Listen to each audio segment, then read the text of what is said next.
Eu queria começar, até numa ordem diferente do que eu tinha colocado na pauta, um tema que eu gosto muito, que é Food Tech e AgTechs, que está muito interligado, né? Que é disrupção na área de alimentos no agronegócio. Né? Quando a gente projeta em um futuro aí para 2050 9 bilhões de habitantes, né? A eficiência, sustentabilidade e tudo mais desses dois segmentos são fundamentais, né? O que você enxerga de uma forma macro e quais são os pontinhos que você conectou nesse segmento? Cara, primeiro eu acho algumas coisas importantes da gente falar. Futuro não comporta juízo de valor. Então, se é bom, se é ruim, a gente faz pouca essa análise, porque isso muda muito de acordo com as épocas, o que é bom, o que é ruim, né? É meio tipo, vai chover, você ou sai com guarda-chuva, não sai, ou toma chuva. Se você não for Zeus e falar, pare de chover, vai tomar chuva ou vai ter que se preparar. Então, esse é um primeiro ponto importante. Outra coisa que eu acho relevante de trazer é, para quem está aqui escutando e para todo mundo, não olhar o futuro com os olhos do presente como a gente não olha o passado com os olhos do presente. Porque se a gente olhar os passados com os olhos do presente, a gente vai falar, caramba, os romanos escravizaram os caras lá, os gauleses lá, e foram lá e invadiram e pegaram os gregos. E parece um absurdo, mas para a época era super aceitável. E aí, com o tempo, isso parece o suzerano e o vassalo na Idade Média. Então, sempre quando a gente olha as condições de trabalho no início da Revolução Industrial, tudo isso vai parecer uma coisa completamente bárbara, tipo, que absurdo que a gente deixa. E na nossa geração mesmo, quando a gente estava na escola, a gente sofria bullying, que se fizer hoje nas crianças de hoje, isso é uma aberração quase, né? Exato. E aí é super importante a gente sempre entender isso, né? O prisma com o qual a gente olha cada época do tempo não pode ser o prisma atual. A gente tem que olhar as coisas tentando projetar para frente. Então, óbvio, quando a gente fala de futuro, a mesma coisa acontece. A distorção acontece, então isso é importante de entender. E aí, falando especificamente de AgTech e FoodTech, eu adoro esse tema também, para mim, assim, são duas áreas fascinantes, porque elas são áreas em que você tem potencialmente todas as pessoas como mercado. Se tem uma coisa que todas as culturas são muito parecidas, além de música, é sentar em torno do alimento. Não vou dizer nem a mesa, porque assim como eu estou no chão, culturas asiáticas sentam às vezes no chão, outros sentam em volta de uma fogueira, mas qualquer povo no planeta, durante a história inteira, se sentou em torno do alimento. Então existe um ritual ali muito importante. Então, naturalmente, quando você impacta a maneira de produzir, distribuir, consumir alimentos, você impacta o comportamento de todos. Então, por isso, para mim, é uma das áreas mais fascinantes. Quando você olha a comida, de maneira geral, você tem duas coisas, a produção e a distribuição. São as duas coisas principais. E se você vai lá para trás, e esse exercício eu sempre faço de um pêndulo do passado para agora, lá atrás a galera tinha, olha o volume de incertezas que tinha um Neandertal, um Homo sapiens primordial, ele saía para coletar, né, os coletores caçadores, ele dependia do acaso. A caça já é bem mais para frente, mas o cara dependia de achar uma carcaça, de achar de um animal morto, por exemplo, que fosse caçado por outro animal, de achar um fruto, achar uma coisa assim, e de repente um cara olhou e falou assim, opa, se a gente jogar aquela sementinha, a árvore já nasce, né? Se eu pegar a semente eu mesmo e plantar, vai nascer também, eu acho. Tipo, parece muito óbvio pra gente com os olhos de hoje, mas em algum momento isso é uma das coisas mais disruptivas da história. A gente fala de disrupção, Big Data. O brother que pegou a semente, pôs no chão e eliminou a incerteza de não ter o alimento, e veja, isso dá origem para religiões, isso dá origem para hábitos, porque os caras começaram a ver, não, precisamos louvar o Deus da chuva e não sei o que, as estações, o conhecimento do clima, uma série de coisas, o aumento da população vem dessa disrupção poderosíssima. Cidades, assentamentos, né? Assentamentos, e aí contar história para juntar todo mundo, né? Muito sapiens tudo isso, né? Exato. Assim, é bom plantar essa sementinha, com perdão do trocadilho, porque logo mais a gente vai falar, entre outras coisas, sobre o que vem pela frente. E aí, muito disso vem da tecnologia ou das disrupções que aparecem, para bem e para mal. Bom, o negócio é o seguinte, alguém bolou essa parada, e desde então a gente teve evoluções incrementais, a gente teve um monte de coisa interessante, mas basicamente é a mesma coisa. A gente tem a pecuária e a agricultura como base, a gente planta ou cria animais para nossa alimentação, certo? É basicamente isso que a gente faz desde sempre. Tem pouca mudança nisso daí. Melhorou muito, tem defensivo agrícola, tem transgênico, tem um monte de coisa que o pessoal fala que é ruim, que é bom.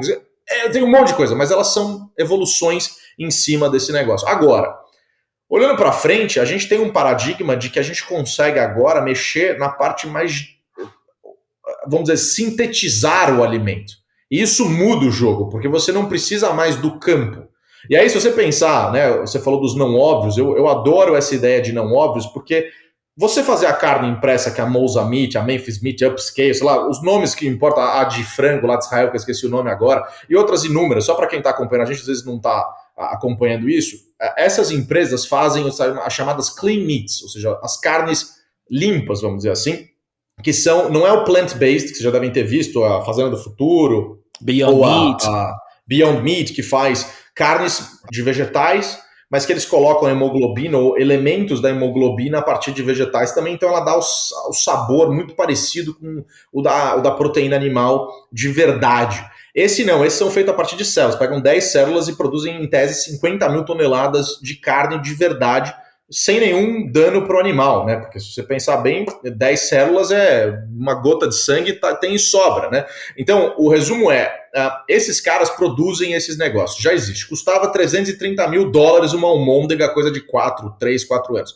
Agora, um pedaço de frango custa $7. Em Singapura, inclusive, já tem menu degustação sendo feito com isso desde o ano passado. E com pratos do mundo inteiro, inclusive do Brasil, tem frango a passarinho lá sendo vendido, mas um frango que não foi um frango de verdade, é só uma carne produzida em laboratório, inclusive muitas vezes impressa numa impressora 3D. E aí o que é importante disso? Duas coisas. A gente consegue produzir de maneira sintética. A gente vai lá e cria esse negócio a partir do vento, entre aspas, a gente consegue sintetizar isso numa unidade industrial. E a segunda coisa é a distribuição. A gente consegue produzir em loco com uma impressora 3D. Então você quebrou a estrutura de produção e você quebrou a estrutura de distribuição. E aí, onde está o não óbvio nesse negócio todo? Você entrar nesse mercado é caríssimo. É química, é altos processos super complexos, patente disso, daquilo, é hiper caro. E vai ser um mercado para 10 empresas e vão ter 3 ou 4 que vão ganhar esse jogo. Quando abrir a IPO disso, tem que enfiar a mão e botar dinheiro. Já fica aqui, eu não estou dando dica de ações, mas esse troço abriu, vai para dentro. Agora, na cadeia que elas quebram, tem um monte de coisa, Léo. Então, por exemplo, quando você vai comprar a carne no supermercado, esse é um exemplo que eu dou com recorrência, ela vem numa bandeja, ou no açougue, ela vem numa bandejinha. Essa bandejinha vem com um plástico filme, que vem com uma etiqueta, que vem com uma cola, que vem com uma tinta, que foi para lá porque o estoquista pôs lá, que veio com o caminhão e tal. Esses caras todos desaparecem na jogada. Porque eles são desnecessários a partir do momento que você consegue, ou parte deles. Quando eu falo que vai desaparecer, não quer dizer que some todo mundo, mas quer dizer que reduz muito. E se reduz muito, vira tipo disco de vinil com MP3. Você vai me falar qual que está crescendo, música virtual ou disco de vinil? Tem mercado para o disco de vinil, continua lá e vai continuar tendo para sempre, mas não é um mercado crescente, é um mercado estável, de nicho, para uma galera que quer. A mesma coisa vai acontecer para esse outro negócio. Então, o cara da etiqueta, o caminhão, o cara que faz o pneu, o cara que vende o diesel, o cara que produz o caminhão, o veterinário, quem produz o antibiótico, a cerca, o agrônomo, toda essa galera perde relevância quando você consegue produzir e distribuir de outra maneira o alimento. E aí nisso tem um monte de oportunidade. Então, para mim o insight principal é, isso vale para carne, por exemplo, que a gente está falando, e vale para outros tipos de alimento também, e vai abraçar em outras áreas. Por exemplo, os grãos são usados no mundo, 30% dos grãos, são 30 e poucos por cento, são usados para alimentar equinos, bovinos e suínos. Se você não tem mais o equino, o bovino e o suíno para alimentar, sobra 30 e tantos por cento a mais de grão. O que acontece com o valor do grão?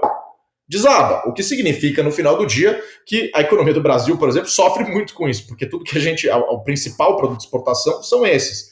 O que acontece com o valor da terra? Desaba, porque você começa, para que você vai? A terra em si, ela é muito valiosa, assim como a água, porque tem escassez. A gente está trabalhando num ambiente de escassez para abundância. Água, todo mundo fala, não tem água, não tem água. De fato, no padrão de hoje, não. Mas tem água para chuchu nos oceanos. Mas tá salgada, tem que desalinizar. E custa caro. Custa caro por quê? Porque a eletricidade custa caro, mas a eletricidade é abundante em potencial. Ela só não é ainda porque a gente produz de maneiras que até hoje eram eficientes, mas que são mais escassas olhando para amanhã. Mas com sol, eólica e etc., você tem energia quase que ilimitada a custo ridiculamente baixo.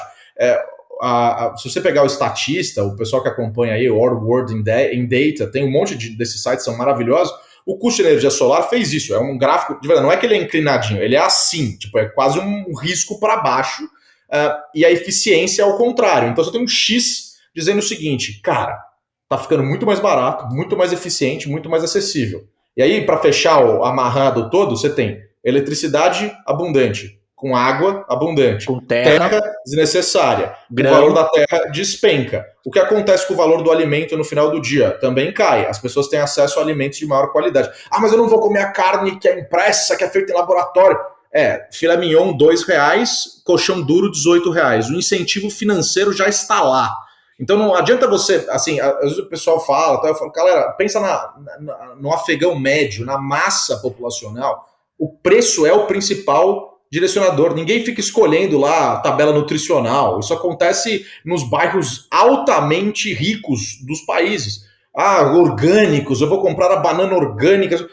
Irmão, todo mundo compra por preço. Uma pequena parcela compra por outros fatores. Então, isso para dizer o seguinte, olha como algumas, que são incríveis, mas são algumas disrupções, quebram uma cadeia enorme e abrem muitas oportunidades no meio disso. E aí fica o questionamento para a galera que está acompanhando e no seu mercado?